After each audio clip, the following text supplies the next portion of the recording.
Olá pessoal, se você como eu tem acompanhado nessa quarentena todas as notícias possíveis para que a gente possa sair o melhor possível dessa crise, você deve ter visto ontem uma manifestação em cadeia nacional do presidente Jair Bolsonaro. Ele mudou o tom, está de parabéns por isso, mas ele falou algo muito específico. Ele disse o seguinte: ó, a gente tem que cuidar para que os danos que venham do combate ao coronavírus não sejam maiores do que os danos do próprio coronavírus, tá? Isso implica em uma matemática aí que a gente vai discutir hoje.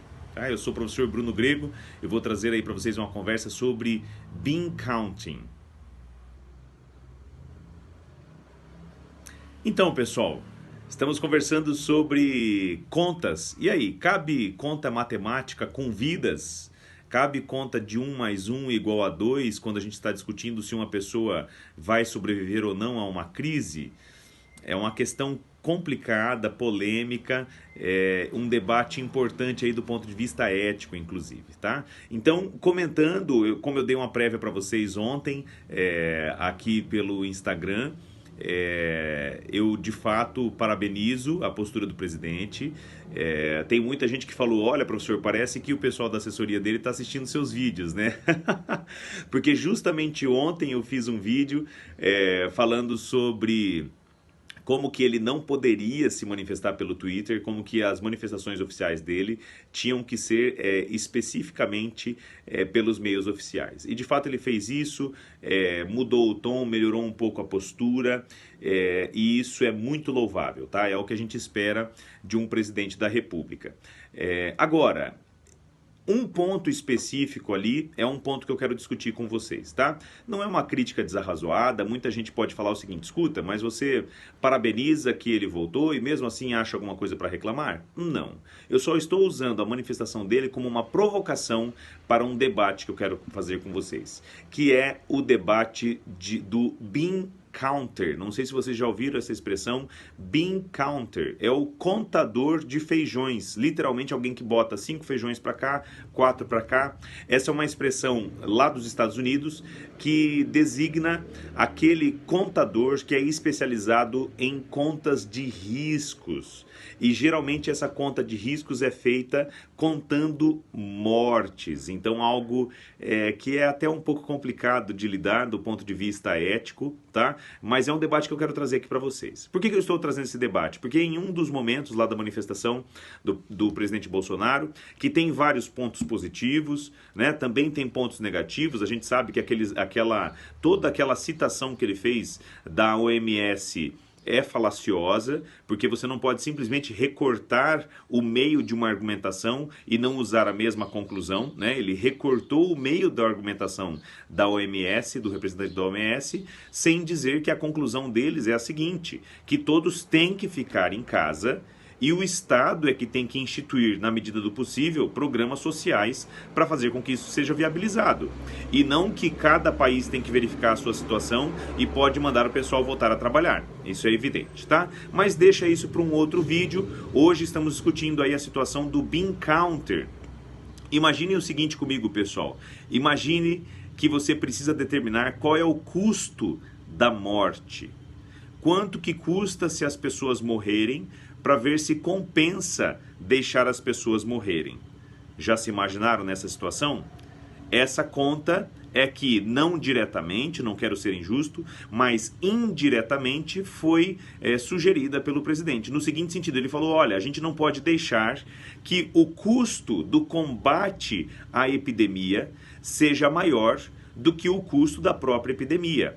Eu estou fazendo uma tradução aqui que não é necessariamente o que ele falou, tá? Então façam essa ressalva. Mas eu posso traduzir da seguinte maneira: eu tenho que cuidar para que o custo econômico e até em vidas da quarentena não seja maior do que o custo das vidas das pessoas que vão morrer se a gente liberar todo mundo para trabalhar ou se fizer aquela separação, aquele isolamento vertical para o coronavírus. Tá? Estamos assumindo então a possibilidade de que haja mortes, estamos precificando essas mortes. O que eu quero que vocês façam? O que é o trabalho do bean counter que eu estou discutindo aqui com vocês? Pesquisem 2 casos. Primeiro, o caso do Ford Pinto, tá? O nome está aqui na descrição do vídeo, o caso do Ford Pinto. E um outro caso, que é o caso da Firestone em relação à Ford Explorer. Tá? Então são dois casos específicos, evidentemente lá dos Estados Unidos, um de um automóvel, que é o Ford Pinto, e o outro é dos pneus da Firestone que eram utilizados na Ford Explorer. Tá? Dois casos em que atuaram bean counters. Então vamos lá, como que são esses casos, pessoal? Muito rapidamente. Primeiro, o caso do Ford Pinto. O Ford Pinto era um carro, para quem conhece carro brasileiro, ele era uma versão pequena do Ford Maverick, famoso Mavecão, né? Então, o Pinto era um carro popular nos Estados Unidos e um engenheiro descobriu que se você estava com a seta ligada para a direita, virando o volante 14 graus para a esquerda e alguém colidisse com você na traseira num ângulo de 18 graus em relação ao seu eixo principal e o seu tanque de combustível estivesse com 42% de combustível, claro que eu inventei aqui esses dados, mas vejam, é uma situação extremamente específica. Se alguém colidisse com você assim, o carro explodiria e mataria todo mundo dentro do carro. Uma situação extremamente complicada. O que a Ford fez? A Ford encaminhou isso para o bean counter, para o contador que é especializado em cálculo de risco, e falou, escuta, quantas pessoas vão morrer e qual é o custo dessas mortes? Vou repetir para vocês, ó. Quantas pessoas vão morrer e qual é o custo dessas mortes? E o contador fez as contas lá, falaram, ó, a chance de mortes aí é de 0,1%, então a gente vendeu tantos carros, deve morrer aí por volta de 1.000 pessoas, se for uma indenização de 100 mil reais por morte, a gente já gastaria aí 100 milhões de dólares. Ah, então tá bom. E quanto que custa alterar o projeto e alterar toda a linha de produção do Ford Pinto? Olha, se a gente tivesse que alterar isso, aquilo, o nosso custo econômico de alterar isso seria aí provavelmente de uns 300 milhões de dólares, a gente teria que mandar um pessoal embora por causa do custo, etc.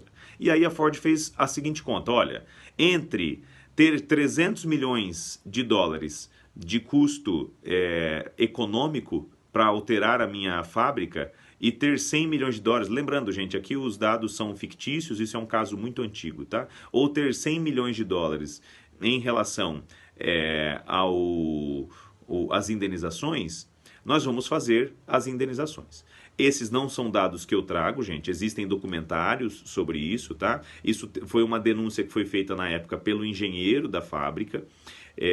Então, mais uma vez eu falei para vocês, pesquisem o caso, não vão só pela minha palavra, deem uma olhada nos fatos. Isso aqui é obviamente uma simplificação da história para caber num vídeo curto. Mas, resultado, imaginem mesmo que esse fosse um caso fictício. A empresa foi lá e decidiu, olha, é melhor eu deixar as pessoas, o defeito lá e pagar eventuais indenizações do que eu efetivamente pegar e alterar a linha de produção.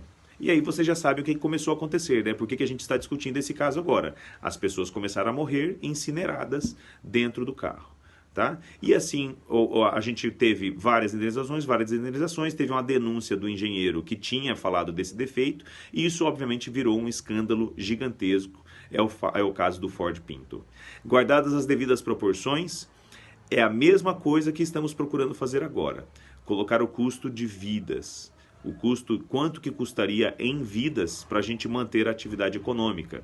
E aí, num próximo vídeo, eu quero fazer também para vocês a conta do custo de vidas de voltar à atividade econômica para a própria atividade econômica. Isso é um outro assunto. Mas vejam que é algo extremamente... Quando a gente pensa dessa maneira, quando a gente pensa na realidade, quando a gente pensa na pessoa que senta e faz a conta de quanto que custa cada vida e põe um preço na vida, eu tenho certeza que isso é algo que deixa vocês também com uma sensação estranha aqui no estômago. Por isso que eu quis trazer para vocês um toque de realidade para essa conta. E aí, pessoal, será que existe conta de 1 mais 1 é igual a 2 na vida?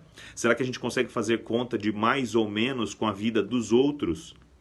Será que é possível a gente usar essa técnica do bean counter para fazer as contas das vidas que a gente vai perder se a gente voltar com a atividade econômica aí nesse período de coronavírus? O meu entendimento é de que não.